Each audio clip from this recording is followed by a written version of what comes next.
Thanks for watching Mufti Nazim Kazmi Official.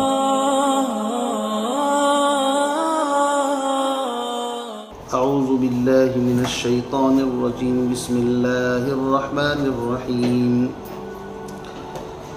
أينما تكونوا يدرككم الموت ولو كنتم في بروج مشيدة وإن تصبهم حسنة يقولوا هذه من عند الله وإن تصبهم سيئة يقولوا هذه من عندك قل كل من عند الله فما لهؤلاء القوم لا يكادون يفقهون حديثا ما أصابك من حسنة فمن الله وما أصابك من سيئة فمن نفسك وأرسلناك للناس رسولا وكفى بالله شهيدا من يطع الرسول فقد أطاع الله ومن تولى فما أرسلناك عليهم حفيظا ويقولون طاعة فإذا برزوا من عندك بيت طائفة منهم غير الذي تقول والله يكتب ما يبيتون فأعرض عنهم وتوكل على الله وكفى بالله وكيلا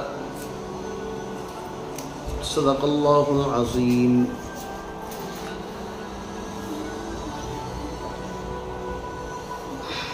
اس سے پہلی آیات میں منافقین کا تذکرہ چل رہا تھا اور ایمان والوں کو کہا گیا تھا کہ ابھی تم اپنے ہاتھوں کو روک کر کے رکھو. الم تر الی الذین قیل لهم کفوا ایدیکم، ابھی اپنے ہاتھوں کو روک کر کے رکھو، البتہ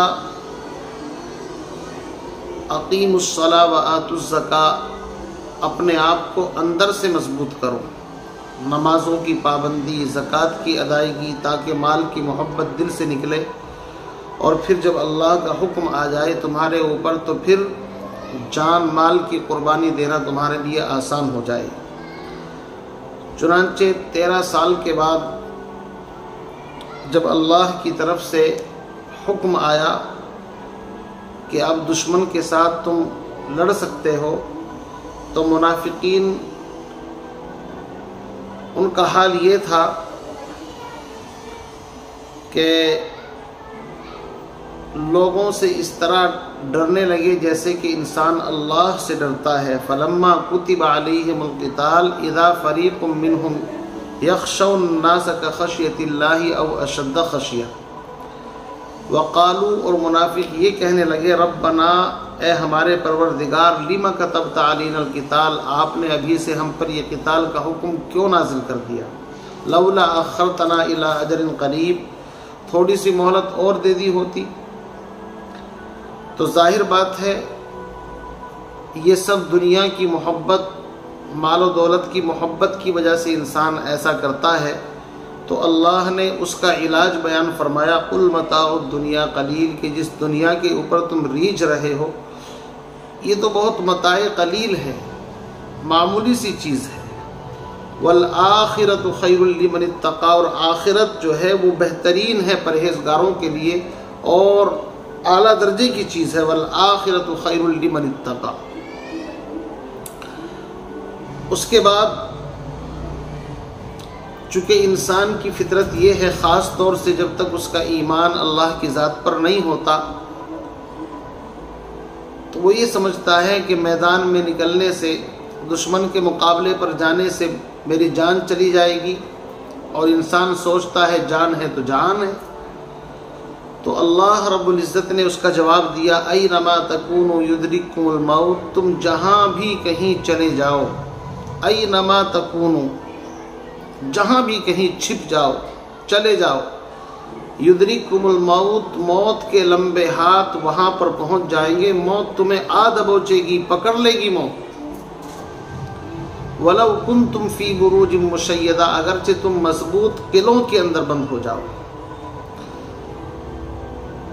سورہ جمعہ کے اندر بھی اسی کو فرمایا، قُلْ إِنَّ الْمَوْتَ الَّذِي تَفِرُّونَ مِنْهُ فَإِنَّهُ مُلَاقِيكُمْ، جس موت سے تم بھاگ رہے ہو وہ ایک دن آ کر کے تمہیں پکڑ لے گی. فَيُنَبِّئُكُمْ بِمَا كُنْتُمْ تَعْمَلُونَ، تو موت سے کوئی بھاگ نہیں سکتا. موت سے کس کو رستگاری ہے، آج وہ کل ہماری باری ہے. تو کل نفس ذائقۃ الموت، موت تو ہر ایک کو آنی ہے، تو میدان جنگ کے اندر ہو اور چاہے بستر کے اوپر ہو اور چاہے کہیں پر جہاں اللہ نے لکھی ہے موت آ کر کے رہے گی۔ لِكُلِّ أُمَّةٍ أَجَلٌ فَإِذَا جَاءَ أَجَلُهُمْ لَا يَسْتَأْخِرُونَ سَاعَةً وَلَا يَسْتَقْدِمُونَ، نہ ایک ساعت آگے ہوگی نہ پیچھے ہوگی۔ حضرت خالد بن ولید پوری زندگی رہے، 27 یا اس سے بھی زیادہ جنگیں لڑی ہیں، اور جسم پر کوئی جگہ ایسی نہیں تھی جہاں نیزے، تیر، تلوار کا نشان نہ ہو، لیکن موت آئی تو بستر کے اوپر اور روتے تھے کہ میں آج بستر پر مر رہا ہوں۔ تو قرآن نے منافقین کو اندر سے جھنجھوڑا ہے کہ تم موت کے ڈر کی وجہ سے بھاگتے ہو۔ اینما تکونوا یدرککم الموت ولو کنتم فی بروج مشیدہ۔ آگے ان منافقین کی خصلت بد کا تذکرہ کیا جاتا ہے کہ ان کا حال یہ ہے وَإِن تُصِبْهُمْ حَسَنَةٌ يَقُولُوا هَٰذِهِ مِنْ عِنْدِكَ، اگر ان کو کوئی اچھی حالت پیش آ جاتی ہے، یقولو تو کہتے ہیں یا کہیں گے هَٰذِهِ مِنْ عِنْدِ اللَّهِ، یہ اللہ کی طرف سے ہے۔ وَإِن تُصِبْهُمْ سَيِّئَةٌ، اور اگر ان کو کوئی برائی پہنچ جائے، مثلا اگر اچھائی یعنی پھلوں میں زیادتی ہو گئی یا اسی طریقے سے اور کچھ ان کو مل گیا، تو پھر تو اس کو اللہ کی طرف منسوب کرتے ہیں بھئی اللہ کی طرف سے ہے۔ اور اگر پھلوں میں کمی، باغات میں کمی، کھیتی باڑی میں کوئی نقصان، قحط سالی یا کوئی ایسی چیز آ جائے یا دشمن کے سامنے شکست مل جائے، تو یقولوا هذه من عندک، تو اس کو منسوب کرتے ہیں جناب محمد الرسول اللہ کی طرف، یہ کہ آپ کی طرف سے ہے۔ چنانچہ ایسا ہی حال قوم موسیٰ کا تھا کہ ان لوگوں کو بھی اگر کوئی بھلائی پہنچتی تھی تو اس کو اپنی طرف منسوب کرتے تھے، اور اگر برائی پہنچتی تھی تو سیدنا حضرت موسیٰ علیہ نبینا علیہ السلام کی طرف اس کو منسوب کرتے تھے۔ پارہ نمبر 9 سورہ اعراف کے اندر انشاءاللہ تفصیل سے آپ کے سامنے آئے گا۔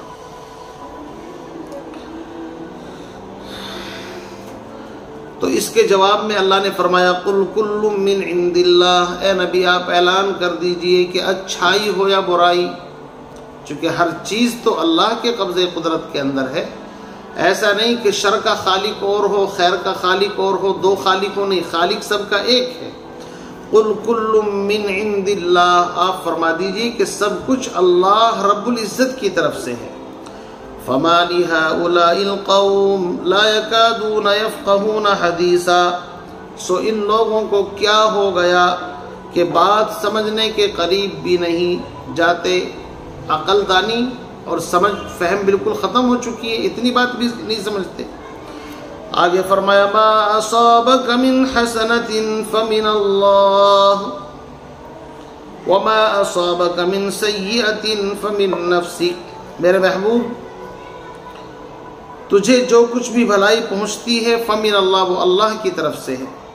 وما اصابک من سیئۃ، اور جو کچھ بھی برائی تجھے پہنچے فمن نفسک، تو وہ تیرے اپنے نفس کی طرف سے ہے۔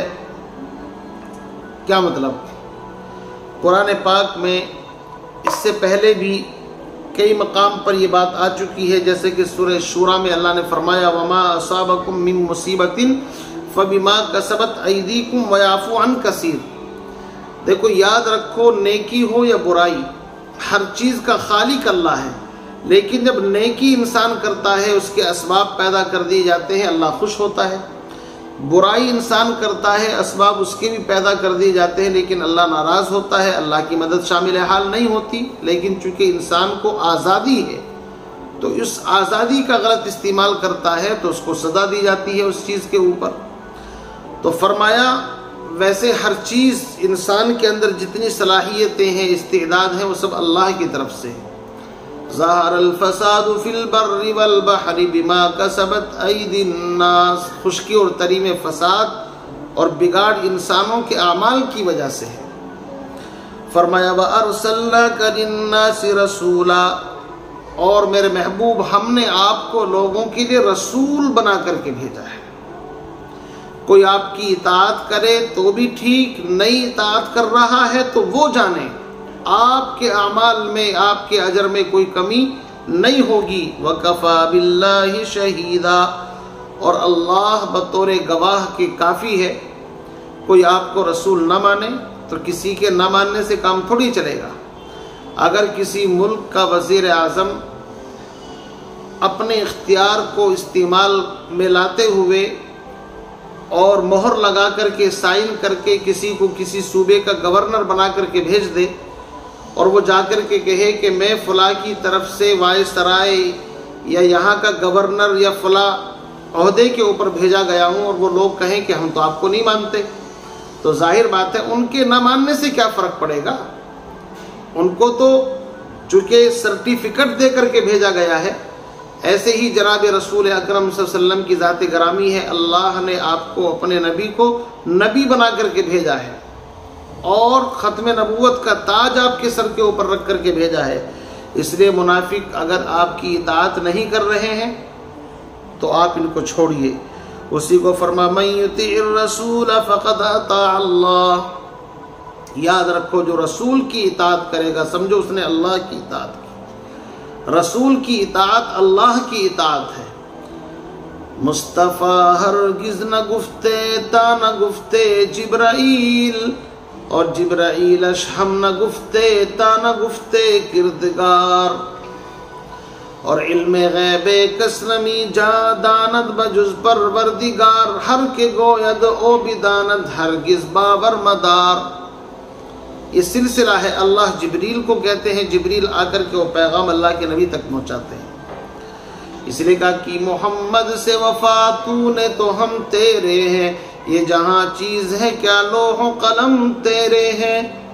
محمد کی محبت دین حق کی شرط اول ہے، رہے اس میں اگر خامی تو ایمان نامکمل ہے۔ جی ہاں، اصل چیز ہے جناب محمد رسول اللہ صلی اللہ علیہ وسلم کی اطاعت، یہ اللہ کی اطاعت ہے۔ پتہ ہے چلا کہ جو لوگ اپنے آپ کو اہل قرآن کہتے ہیں اور کہتے ہیں بس ہمارے لیے قرآن کافی ہے، نبی کی سیرت اور نبی کی سنتوں کی کوئی ضرورت نہیں، وہ دین کے اندر تحریف کر رہے ہیں۔ قرآن تو جگہ جگہ پر رسول کی اطاعت کی بات کرتا ہے، اسی لیے کلمے میں، نماز میں، اذان میں، ہر جگہ پر ہے نام محمد سے ملا نام محمد، ہے نام خدا سے ملا نام محمد۔ تکبیر میں، کلمے میں، اذانوں میں، نمازوں میں ہے نام خدا سے ملا نام محمد۔ فرماتے تھے آدم کہ مجھے خلد بری میں لکھا ہوا طوبہ پہ ملا نام محمد صلی اللہ علیہ وسلم۔ اذان مکمل نہیں ہوتی جب تک اشہد ان لا الہ الا اللہ کے بعد اشہد ان محمد رسول اللہ نہ آ جائے۔ تو فرمایا من یطیع الرسول فقد اطاع اللہ ومن تولی فما ارسلناک علیہم حفیظا، اور جو روگردانی کرے، آپ کے حکموں پر نہ چلے، آپ کی اطاعت اور پیروی نہ کرے، تو ہم نے تجھ کو اے نبی ان کے اوپر نگراں بنا کر کے نہیں بھیجا ہے۔ کیا مطلب؟ قرآن نے صاف کہہ دیا کہ ہم نے آپ کو نگراں بنا کر کے نہیں بھیجا۔ اس کا مطلب یہ ہے کہ جیسا کہ قرآن پاک کی دوسری آیت میں فرمایا ہے لست علیہم بمسیطر فذکر، قرآن پاک کی آیت ہے فذکر فما انت بنعمت ربک نہیں، قرآن پاک کی آیت ہے کہ جس میں پیغمبر علیہ السلام کے بارے میں فرمایا فذکر انما انت مذکر لست علیہم بمسیطر، نبی جی ہم نے آپ کو نصیحت کرنے والا بنا کر کے بھیجا ہے، اگر یہ لوگ نہ مانے تو آپ ان کے اوپر دروغہ نہیں ہیں۔ فَإِنْ أَعْرَضُوا فَمَا أَرْسَلْنَاكَ عَلَيْهِمْ حَفِيظًا، اگر یہ آپ کی بات نہ مانے تو زبردستی بات آپ کو نہیں منوانی ہے، یہ تو ان کا کام ہے۔ اسی لیے پیغمبر علیہ السلام کی ذات کامل اتھارٹی ہے۔ لَقَدْ كَانَ لَكُمْ فِي رَسُولِ اللَّهِ أُسْوَةٌ حَسَنَةٌ، قرآن کہتا ہے يُحَرِّمُ عَلَيْهِمُ الْخَبَائِثَ، کہ يُحِلُّ لَهُمُ الطَّيِّبَاتِ وَيُحَرِّمُ عَلَيْهِمُ الْخَبَائِثَ، یہ پیغمبر کو سمجھا کر کے بھیجا ہے کہ آپ اللہ کی طرف سے حلال کردہ چیزوں کو حلال اور حرام کردہ چیزوں کو حرام بتاتے ہیں۔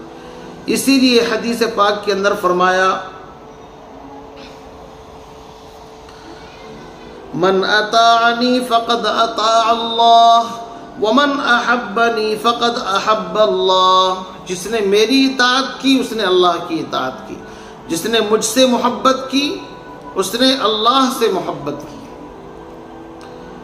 جی ہاں، دونوں عالم کی بلا بھلائی گر تجھے درکار ہے، دونوں عالم کی بھلائی گر تجھے درکار ہے، اس کا دامن تھام لے جس کا محمد نام ہے صلی اللہ علیہ وسلم۔ تو میرا عزیز بھائیوں، فرمایا وَيَقُولُونَ طَاعَةً، اور یہ منافق جب آپ کی مجلس میں آتے ہیں تو آپ کی مجلس میں آ کر کے تو اعلان کرتے ہیں طاعہ۔ کیا مطلب؟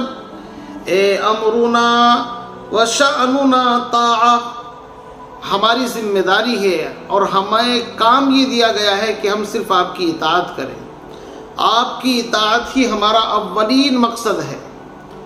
جیسے کہ ہم ہمارے یہاں بولتے ہیں، اگر کوئی کس کے پاس آئے ملاقات کرے کہ جی آپ کا حکم بسر و چشم منظور ہے، آپ کی اطاعت آپ کی غلامی ہمارا فرض منصبی ہے، تو یہ منافق آپ کی مجلس میں آ کر کے کہتے تھے وَيَقُولُونَ طَاعَةً، بات مانیں گے سمعنا وَأَطَعْنَا، لیکن جب وہاں سے نکلتے تھے عَصَيْنَا، مانیں گے نہیں۔ اسی کو فرمایا وَيَقُولُونَ طَاعَةً، اور کہتے ہیں کہ اطاعت یعنی قبول ہے۔ فَإِذَا بَرَزُوا مِنْ عِنْدِكَ بَيَّتَ طَائِفَةٌ مِّنْهُمْ غَيْرَ الَّذِي تَقُولُ، لیکن میرے محبوب جب یہ آپ کے پاس سے نکل کر کے جاتے ہیں تو ان میں سے بعض لوگ وہ ہیں، منہم طائفۃ منہم، ایک جماعت ایسی ہے، کچھ لوگ ایسے ہیں جو اس کے خلاف باتیں کرتے ہیں جو تیرے پاس کہہ کر کے گئے، یعنی آپ کے سامنے کچھ اور بعد میں کچھ رات کو پروگرام کرتے ہیں۔ دو رنگی چھوڑ دے یک رنگ ہو جا، سراسر موم یا پھر سنگ ہو جا، یہ لوگ دو رخی باتیں کرتے ہیں۔ آپ کے پاس آتے ہیں تو سمینا تانا بڑی بڑی باتیں، اور آپ کے پاس سے نکل کر کے جاتے ہیں تو پھر مشورے کرتے ہیں آپ کے خلاف۔ اللہ فرماتا ہے آپ گھبراؤ نہیں، واللہ یکتب ما یبیتون، اللہ لکھتا ہے ان چیزوں کو جو مشورہ کرتے ہیں راتوں کو، اور لکھتم کے سامنے بکتم نہیں چلتی، اس لیے قیامت کے دن جب یہ نامہ اعمال لایا جائے گا کہیں گے ما لہذا الکتاب لا یغادر صغیرۃ ولا کبیرۃ الا احصاها، اس کتاب کو کیا ہوگا، اس نے تو ساری ہسٹری ہماری جمع کر لی۔ اس لیے یاد رکھو تم CCTV کیمرے کی نگرانی کے اندر ہو، ہر وقت اللہ کی نگرانی کے اندر ہو، کرامن کاتبین اور محافظ فرشتے، اور ہر وقت تم جہاں بھی کہیں رہو اللہ کی نظروں سے تم غائب نہیں ہو سکتے۔ وَهُوَ مَعَكُمْ أَيْنَمَا كُنْتُمْ، جہاں بھی چلے جاؤ اللہ تمہارے ساتھ۔ وَنَحْنُ أَقْرَبُ إِلَيْهِ مِنْ حَبْلِ الْوَرِيدِ، اس لیے فرمایا وَاللَّهُ يَكْتُبُ مَا يُبَيِّتُونَ، یہ منافقین کی بری عادتوں کا تذکرہ چل رہا ہے کہ اللہ ان کو لکھ رہا ہے جو مشورے کرتے ہیں۔ اے نبی فَأَعْرِضْ عَنْهُمْ، آپ ان کی باتوں سے ذرا رخ پھیر لیجئے، اپنے دل پر ان کی باتوں کا نہ لے۔ وَتَوَكَّلْ عَلَى اللَّهِ، اور آپ صرف اللہ کی ذات عالی پر توکل اور بھروسہ کیجئے۔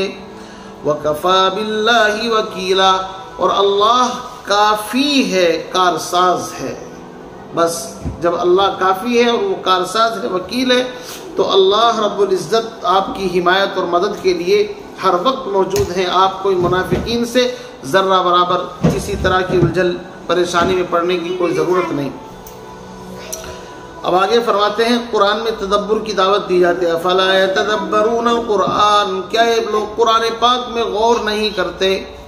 وَلَوْ كَانَ مِنْ عِنْدِ غَيْرِ اللَّهِ، اگر یہ قرآن اللہ کے علاوہ کسی اور کی طرف سے ہوتا، آسمانی کتاب نہ ہوتی، خدائی کلام نہ ہوتا، لَوَجَدُوا فِيهِ اخْتِلَافًا كَثِيرًا، تو اس کے اندر بڑا اختلاف پاتے۔ 23 سال تک پیغمبر علیہ السلام کی زندگی میں کتنے ادوار آئے، راتیں ہیں، دن ہیں، خوف ہے، امن ہے، اطمینان ہے، اور دشمنوں کی طرف سے بڑی بڑی باتیں ہیں، پروپیگنڈے ہیں، کبھی خوشی ہے کبھی غم ہے، کتنے حالات آئے 23 سال کے عرصے کے اندر۔ کبھی کچھ ہونا چاہیے تھا، کبھی کچھ، لیکن آپ قرآن کو دیکھیں گے عقائد ٹھوس مضبوط چیزیں، اور اس کے ساتھ ساتھ عقائد کے بعد پھر عبادات، معاملات، معاشرت، ساری چیزیں اس طرح جیسے ایک خوبصورت درخت ہوتا ہے، اس کی شاخیں ہوتی ہے اور اس کے اوپر پھول ہوتے ہیں، پھل ہوتے ہیں، بالکل ادھر سے ادھر کوئی بات اس کے اندر ایسی نہیں ہے۔ تو ہونا تو یہ چاہیے تھا کہ ان منافقین سے منہ موڑ لیا جاتا، لیکن واہ ربا، قربان جاؤں تیری اداؤں کے اوپر کہ منافقین سے پھر بھی کہا جا رہا ہے اے نبی آپ ان کو قرآن کی دعوت دیں، قرآن میں غور و فکر کریں کہ اس کے اندر ذرہ برابر بھی کوئی انٹرفیئر نہیں ہے، کوئی غلط نہیں ہے، کوئی شک و شبہ نہیں ہے۔ اگر یہ اللہ کے علاوہ کسی اور کا کلام ہوتا تو پھر قرآن نے چیلنج کیا ہے کہ جناب وَإِن كُنتُمْ فِي رَيْبٍ مِّمَّا نَزَّلْنَا عَلَىٰ عَبْدِنَا فَأْتُوا بِسُورَةٍ مِّن مِّثْلِهِ وَادْعُوا شُهَدَاءَكُم مِّن دُونِ اللَّهِ إِن كُنتُمْ صَادِقِينَ۔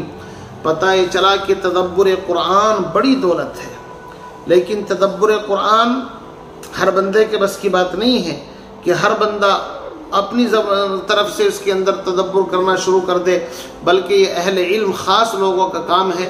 اچھا بہت سے لوگ اعتراض کرتے ہیں کہ جی کیا مولویوں کی اجارہ داری ہے قرآن کے اوپر، ہمیں حق نہیں ہے؟ تو بھائی جواب یہ ہے کہ بھائی جو قانون کے ماہر ہیں ان کی اجارہ داری قانون کے اوپر ہے، جو ڈاکٹری کے اندر ماہر ہیں ان کی اجارہ داری ڈاکٹری کے اندر ہے۔ ہر آدمی کا ایک فیلڈ ہوتا ہے، ایک مقام اور مرتبہ ہوتا ہے۔ اب اگر کوئی آدمی یہ کہنے لگے کہ جی جناب مجھے بھی حق دو کہ میں بھی علاج کروں، یا مجھے بھی حق دو کہ میں بھی قانونی داؤں پیچ میں بھی جانتا ہوں اور میں خود وکالت کروں، یا مجھے کچھ مطلب میں انجینئر بن کر کے دکھاؤں ہر چیز کے اندر، تو ظاہر بات ہے کہ جو آدمی جس چیز کا ماہر ہوتا ہے اس کی مہارتوں سے فائدہ اٹھانا چاہیے۔ ہم منع نہیں کرتے، بلکہ قرآن پاک میں مہارت، اصول، ضوابط، قواعد سیکھو، اس لیے کہ قرآن کا معاملہ اتنا نازک ہے۔ نبی اکرم صلی اللہ علیہ وسلم نے ارشاد فرمایا من قال فی القرآن برأیہ فلیتبوأ مقعدہ من النار، جو قرآن میں اپنی رائے سے کوئی بات داخل کرے وہ اپنا ٹھکانہ جہنم کے اندر بنا لے۔ اور ایک حدیث کے اندر یہاں تک فرمایا من قال فی القرآن برأیہ فاصاب فقد اخطأ، جس نے قرآن میں اپنی طرف سے کوئی بات کہی اگرچہ وہ صحیح بھی کہی ہو تب بھی اس کی بات وہ غلط ہے، اس لیے کہ اندھے کا تیر بٹوڑے میں لگنے سے کوئی کامیابی نہیں ملتی۔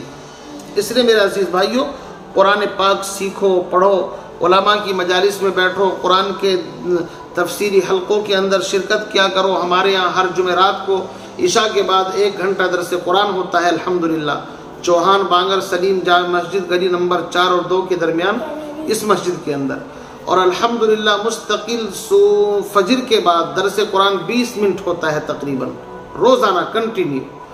اور الحمدللہ جب میں بمبئی کے اندر رہتا تھا 10 سال 8 سال وہاں پر رہنا ہوا، اللہ کا فضل ہے مستقل پورا قرآن پاک کا درس وہاں بھی چلتا تھا، پورا قرآن اللہ نے وہاں پر بھی کرایا۔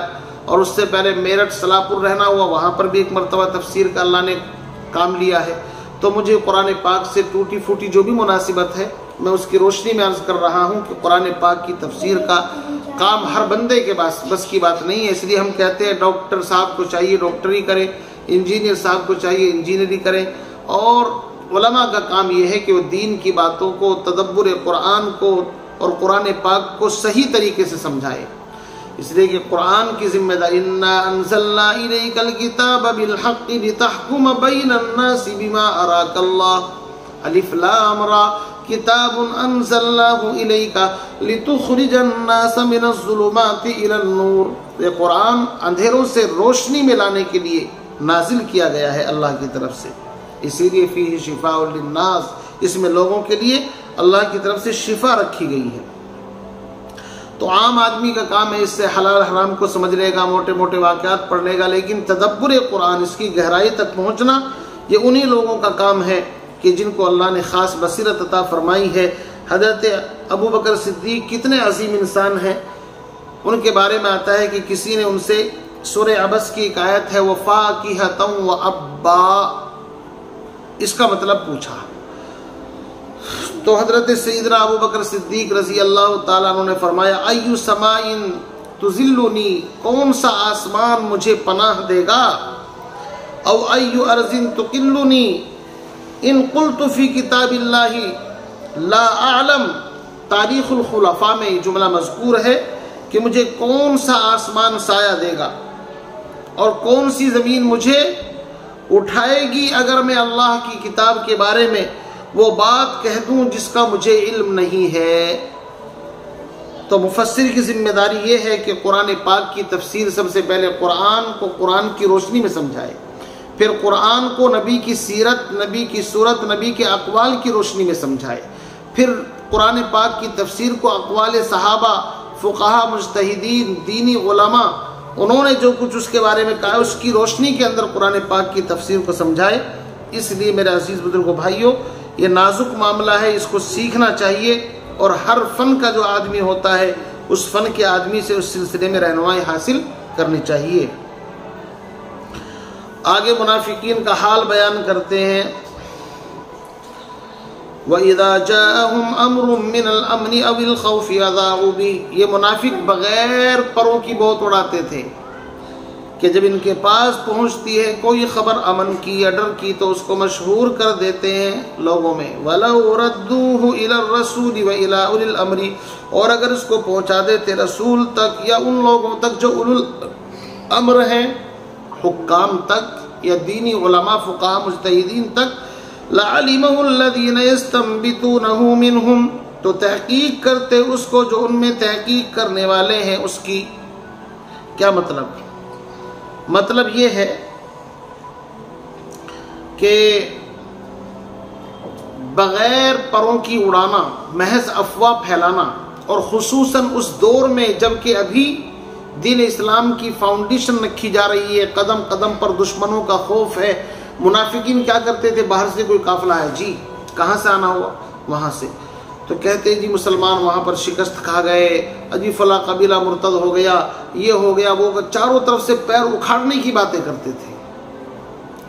اسی لیے قرآن نے کہا یا ایھا الذین آمنوا ان جاءکم فاسق بنبأ فتبینوا ان تصیبوا قوما بجہالۃ فتصبحوا علی ما فعلتم نادمین۔ بغیر تحقیق کے کسی کی بات پر عمل مت کرو، تحقیق ضروری ہے، اور بغیر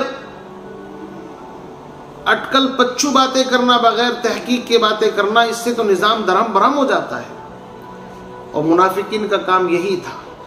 آج بھی لوگ جانتے ہیں کہ اگر کسی کی کسی ملک کے ساتھ جنگ ہو، دشمنی ہو، تو سب سے زیادہ افواہیں پھیلائی جاتی ہیں تاکہ اس کا منوبل توڑ دیا جائے، الٹی سیدھی باتیں کی جاتی ہیں۔ تو اس زمانے کے اندر بھی یہی چل رہا تھا۔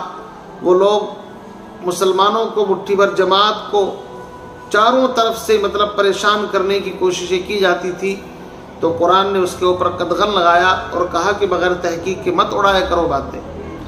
شان نزول بھی لکھا ہے اس کا کہ حضرت عمر رضی اللہ تعالیٰ عنہ آرام کر رہے تھے رات کے وقت، ان کے بھائی یا کوئی آئے رات کے وقت میں، دروازہ کھٹکھٹایا۔ حضرت عمر نے پوچھا اللہ کے بندے کوئی خیریت بھی ہے یا رات کا کسی دشمن نے حملہ کر دیا؟ فرمایا کہ اس سے بھی زیادہ سخت معاملہ ہے۔ کیا معاملہ ہے؟ معاملہ یہ ہے اللہ کے نبی نے اپنی بیویوں کو طلاق دے دی۔ بس اتنا سننا تھا۔ حضرت عمر بھی پریشان ہو گئے، چونکہ آپ کی بیٹی حضرت حفصہ بھی حضور کے نکاح میں تھی، حضرت ابو بکر کی بیٹی بھی تھی، اور طلاق دینا ایسے ماحول میں جبکہ ابھی اسلام نیا نیا پھیل رہا ہے تو اس کے کتنے غلط اثرات جاتے، کیا لوگ سوچتے۔ صحابہ مسجد نبوی کے اندر بیٹھے ہیں، صبح ہوئی، حضرت عمر فاروق رضی اللہ تعالیٰ نے اجازت لے کر کے اوپر جانا چاہتے ہیں، آپ بالا خانے کے اوپر تھے۔ تیسری مرتبہ میں اجازت ملی تو آپ تشریف لے گئے۔ آپ نے جا کر کے پوچھا اللہ کے نبی کیا آپ نے اپنے ازواج کو طلاق دی ہے، بیویوں کو، ہماری ماؤں کو؟ فرمایا کہ نہیں، میں نے کوئی طلاق نہیں دی۔ بس اتنا سن کر کے بڑے خوش ہوئے اور نیچے تشریف لائے، صحابہ کو بتایا، صحابہ بھی بڑے خوش ہوئے۔ تو میرے عزیز بزرگوں بھائیوں، بات کی پہلے تہ تک پہنچنا چاہیے، بغیر تحقیق کے بڑے بڑے نقصانات ہو جاتے ہیں۔ اس لیے منافقین کے بارے میں یہی کہا گیا کہ بغیر پروں کی اڑاتے ہیں۔ اچھا، علامہ بغوی رحمۃ اللہ علیہ نے معالم التنزیل صفحہ نمبر 457 جلد نمبر 1 میں لکھا ہے کہ اس آیت کے اندر دلیل ہے قیاس کے جواز پر، یعنی آیت 12 میں قیاس فقہی کے جواز کی دلیل یہ ہے کیونکہ علم کا ایک حصہ وہ ہے جو تلاوت اور روایت کے ذریعے سے حاصل ہو جاتا ہے، اور یہ وہ چیزیں ہیں جو نص سے قطعی سے ثابت ہیں، اور علم کا ایک حصہ وہ ہے جو استنباط، تلاش اور تتبع اور قیاس کے ذریعے سے حاصل ہوتا ہے۔ مقیس اور مقیس علیہ ان کے درمیان مناسبت ہوتی ہے، لیکن یہ کام ہر بندے کے بس کی نہیں۔ امام اعظم ابو حنیفہ، امام شافعی، امام مالک، امام احمد بن حنبل، ان لوگوں نے اجتہاد اور استنباط کیا ہے، تو پتہ چلا کہ اجتہاد اور استنباط اور قیاس مستقل ایک دلیل شرعی ہے۔ فرماتے ہیں وَلَوْلَا فَضْلُ اللَّهِ عَلَيْكُمْ وَرَحْمَتُهُ، اور اگر نہ ہوتا تم پر اللہ کا فضل اور اس کی مہربانی، لَاتَّبَعْتُمُ الشَّيْطَانَ، تو البتہ تم شیطان کے پیچھے ہو جاتے، إِلَّا قَلِيلًا، مگر تم میں سے بہت کم۔ وقت بھی آگے اجازت نہیں دے رہا ہے اور آدھا گھنٹہ تقریباً ہو بھی چکا ہے، لیکن میں ایک آیت اور جلدی کر دوں۔ فَقَاتِلْ فِي سَبِيلِ اللَّهِ، سو تم لڑو اللہ کے راستے میں، لَا تُكَلَّفُ إِلَّا نَفْسَكَ، تو مکلف نہیں ہے مگر اے نبی اپنی جان کا، وَحَرِّزِ الْمُؤْمِنِينَ، اور مسلمانوں کو بھی آپ ابھاریے، عَسَى اللَّهُ أَن يَكُفَّ بَأْسَ الَّذِينَ كَفَرُوا، قریب ہے کہ اللہ رب العزت بند کر دے لڑائی جو تیرے دشمن ہیں، جنہوں نے تجھے ستایا ہے، اللہ ان کے ہاتھ کو روک لے گا۔ وَاللَّهُ أَشَدُّ بَأْسًا، اور اللہ بہت سخت ہے لڑائی کے اعتبار سے، وَأَشَدُّ تَنْكِيلًا، اور بہت سخت ہے سزا دینے کے اعتبار سے۔ کیا مطلب یہ ہے، بہت سارے حضرات ایسی آیتوں پر اعتراض بھی کرتے ہیں کہ دیکھو جی قرآن میں تو مار دھاڑ کی بات ہے، یہ ہے فتنہ انگیزی ہے، مارو پکڑو، یہ کرو وہ کرو، لیکن اس کا بیک گراؤنڈ آپ دیکھیے، منافقین کا ذکر چلا آ رہا ہے جو مسلمانوں کی صفوں کے اندر گھسے ہوئے تھے، پہلے سے دعا مانگا کرتے تھے کہ ہمیں بھی اجازت ملے، اور جب اجازت مل گئی تو پہلے گزر چکا ہے کہ وَإِنَّ مِنْكُمْ لَمَن لَيُبَطِّئَنَّ، پھر پیچھے رک جاتے ہیں، بہانے ملاتے ہیں۔ پہلے اجازت مانگتے تھے، جب اجازت مل گئی تو پھر کہنے لگے لَوْلَا أَخَّرْتَنَا إِلَىٰ أَجَلٍ قَرِيبٍ، تو تذکرہ ان کا چلا آ رہا ہے۔ تو جواب کا ماحصل یہ ہے، اے نبی مکلف آپ ہیں، ہم نے آپ کو نبی بنا کر کے بھیجا ہے، اگر کوئی آپ کی بات پر لبیک نہ کہے اور اللہ کی طرف سے حکم آ گیا تو آپ کو اٹھ کر کے کھڑے ہو جانا ہے، اس لیے کہ اللہ رب العزت آپ کی پشت اور آپ کی مدد کے لیے کافی ہے۔ تو مفہوم یہ ہے کہ پھر اسباب کی پرواہ نہ کریں، حالات کی پرواہ نہ کریں، کوئی آپ کا ساتھ دے تو بھی ٹھیک، آپ کا ساتھ نہ دے تو بھی ٹھیک، آپ اٹھ کھڑے ہوں، اور اللہ رب العزت نے جو حکم آپ کو دیا ہے اور اللہ رب العزت کی جو مدد آپ کے ساتھ آنے والی ہے وہ انتظار کر رہی ہے، اس لیے کہ اللہ آپ کے دشمنوں کے ہاتھ کو روکنا بھی جانتا ہے اور اللہ ان کو سزا دینا بھی جانتا ہے۔ تو آیت کو سمجھنے کے لیے بھائی صاحب آگے پیچھے سے ملائے کر کے سمجھا کرو، ایسے نہیں کہ بیچ میں سے کہیں سے بھی کوئی مسئلہ اٹھا لیا۔ اگر ڈائریکٹ ایسے پڑھیں گے فَقَاتِلْ فِي سَبِيلِ اللَّهِ، اور اس سے پہلے اور بعد کو نہیں ملائیں گے تو کیا بات سمجھ میں آئے گی؟ اس لیے آگے فرمایا مَن يَشْفَعْ شَفَاعَةً حَسَنَةً، جو کوئی اچھی سفارش کرتا ہے يَكُن لَّهُ نَصِيبٌ مِّنْهَا، اس کو بھی اجر ملے گا اس میں سے۔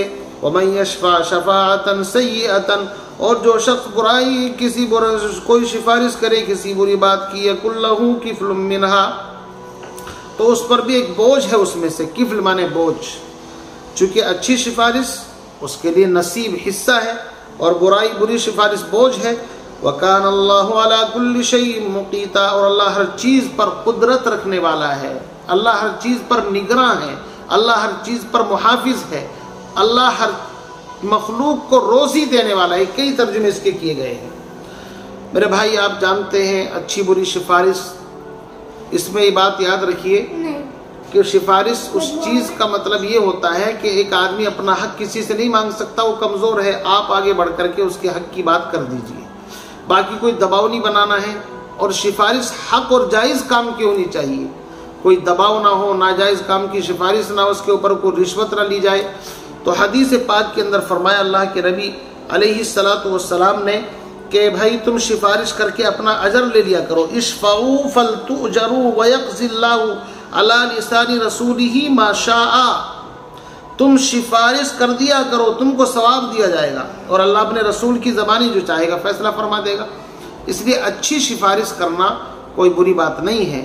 کسی کا رشتہ لگنا ہو اور آپ کے اس سے کام ہو جائے، بھائی فلاں لڑکا اچھا ہے، فلاں کی لڑکی اچھی ہے، بھائی بھلے آدمی ہے، اسی طرح کسی کی جاب لگنی ہے، بھائی فلاں آدمی بڑا اچھا ہے، بچہ ماشاءاللہ پڑھا لکھا، آپ دیکھ لیجئے، اگر قابل ہے تو آپ اس کو رکھ لیجئے۔ اسی طریقے سے بہت سارے معاملے ہیں جو اچھی سفارش، لیکن غلط سفارش کیا مطلب کہ بھائی کسی کے لیے جھوٹی سفارش کی جائے، وہ اس کا اہل نہیں ہے عہدے کو اور آپ اس کے لیے سفارش کریں، تو اس کی اجازت نہیں ہے، اور سفارش کرنا بڑا اونچا عمل ہے۔ حضرت عبداللہ ابن عباس رضی اللہ تعالیٰ نے ایک مرتبہ مسجد نبوی میں اعتکاف میں بیٹھے ہوئے تھے، آپ نے ایک آدمی کو دیکھا کہ چہرہ اترا ہوا ہے، پوچھا کیا ہوا؟ فرمایا فلاں آدمی کا قرض ہے، میں ادا نہیں کر سکتا۔ تو آپ فوراً اٹھ کھڑے ہوئے کہ میں اس سے سفارش کر دوں؟ آپ نے فرمایا کہ حضرت آپ کا تو اعتکاف ہے، فرمایا اعتکاف کی تو قضا بعد میں کر سکتا ہوں، لیکن میں آپ کی سفارش کر کے اس اجر کو ضائع نہیں کرنا چاہتا۔ تو سفارش کرنا ہمارے معاشرے میں آج کل اس کو غلط سمجھا جاتا ہے، تو غلط سفارش تو نہیں کرنی چاہیے کسی کی، غلط کام کی نہ حمایت کرنی چاہیے۔ ووٹ بھی ایک سفارش ہے، اس لیے اچھا کینڈیڈیٹ ہے، اچھا آدمی ہے، چاہے کسی بھی پارٹی سے ہو، کیا فرق پڑ رہا ہے، اس کی نیتی اچھی ہے، آدمی اچھا ہے تو آپ اس کو سپورٹ کر سکتے ہیں۔ تو بہرحال اس طریقے سے ان چیزوں کی تعلیم دی گئی اسلام کے اندر۔ آگے فرمایا وَإِذَا حُيِّيتُم بِتَحِيَّةٍ، اور مسلمانوں کو کہا جا رہا تمہیں معاشرے سے کٹ کر کے نہیں رہنا ہے، منافقین ہیں ٹھیک ہے تمہارے درمیان، لیکن جب تم کو کوئی زندگی کی دعا دے فَحَيُّوا بِأَحْسَنَ مِنْهَا، تو تم اس سے بہتر اس کو دعا دو، أَوْ رُدُّوهَا، یا کم از کم اسی کو لوٹا دو، إِنَّ اللَّهَ كَانَ عَلَى كُلِّ شَيْءٍ حَسِيبًا، بے شک اللہ ہر چیز کا حساب کرنے والا ہے۔ دنیا میں ہر معاشرے کے اندر جب آپس میں ملاقات ہوتی ہے، کچھ نہ کچھ الفاظ ہیں، رام رام، نمستے، گڈ نائٹ، گڈ مارننگ اور گڈ آفٹرنون، اور جی شب بخیر، صبح بخیر۔ اسی طرح عرب لوگ بھی کہا کرتے تھے حیاک اللہ یا انعم اللہ بک عینا، مختلف الفاظ تھے، لیکن اسلام نے اتنا جامع ترین لفظ دیا ہے، فرمایا اس میں اللہ کا نام بھی ہے، اس میں دعا بھی ہے، اس میں ذکر بھی ہے، اور جب انسان کہتا ہے السلام علیکم تو جواب دو وعلیکم السلام ورحمۃ اللہ، اس سے بہتر وہ کہے السلام علیکم ورحمۃ اللہ تو تم جواب دو وعلیکم السلام ورحمۃ اللہ وبرکاتہ۔ سلام کرنا سنت ہے، جواب دینا واجب ہے، اور سلام میں پہل کرنے والا کبر سے بری ہے۔ جی ہاں، حدیث پاک کے اندر فرمایا ایک جملہ بولتے ہو 10 نیکیاں ملتی ہیں، مصافحہ کرنے سے پہلے اللہ تمہارے صغیرہ گناہوں کو معاف کر دیتا ہے۔ پھر معانقہ ہے، گلے لگنا، جی ہاں یہ گردن سے گردن ملانا، دائیں طرف سے سنت ہے، باقی کوئی ایسی خاص احادیث کے اندر اس کا ذکر نہیں آیا کہ دائیں سے بائیں سے جدھر سے موقع ملے، لیکن اللہ کے نبی اچھا کام دائیں طرف سے کیا کرتے تھے۔ تو بہرحال اسلام نے بہت خوبصورت تعلیم دی۔ پھر کچھ موقع ایسے ہیں جہاں سلام نہیں کرنا چاہیے، مثلا کوئی پیشاب کر رہا ہے، حمام میں ہے، یا کوئی شراب پی رہا ہے، یا غلط کام کے اندر ملوث ہے، یا اسی طرح کوئی جوا سٹا کھیل رہا ہے تو وہاں سلام کی توہین ہے، یا اسی طریقے سے ایک آدمی قرآن پڑھ رہا ہے، نماز پڑھ رہا ہے، کھانا کھا رہا ہے تو ان کو سلام نہیں کرنا چاہیے۔ البتہ اگر آپ کو سلام کرنے سے وہ کھانے میں شریک کرنے کی امید اور آپ کو بھوک لگ رہی ہے تو سلام کر سکتے ہیں، علماء نے لکھا ہے۔ تو بہت سارے موقع ایسے ہیں۔ پھر ترتیب یہ ہے کہ چلنے والا بیٹھے ہوئے کو سلام کرے، کم آدمی زیادہ کو سلام کرے۔ جی ہاں، تو اسلام کے اندر ایک خوبصورت نظام ہے۔ اسی کو فرمایا جب تمہیں کوئی زندگی کی دعا دے، جب تمہیں کوئی سلام کرے فَحَيُّوا بِأَحْسَنَ مِنْهَا، تو تم اس سے بہتر اس کو جواب دو، أَوْ رُدُّوهَا، یا کم سے کم اسی کو لوٹا دو، بے شک اللہ تعالیٰ ہر چیز کا حساب لینے والا ہے۔ اس کے بعد فرماتے اللہ لا الہ الا هو، اللہ وہ ہے کہ اس کے علاوہ کوئی معبود نہیں، لَيَجْمَعَنَّكُمْ إِلَى يَوْمِ الْقِيَامَةِ، وہ تم سب کو قیامت کے دن ضرور بھی ضرور جمع کرے گا، لا ریب فیہ، جس میں کوئی شک و شبہ نہیں۔ ومن اصدق من اللہ حدیثا، اور اللہ رب العزت سے بڑھ کر کے اور سچی بات کس کی ہو سکتی ہے؟ ومن اصدق من اللہ حدیثا۔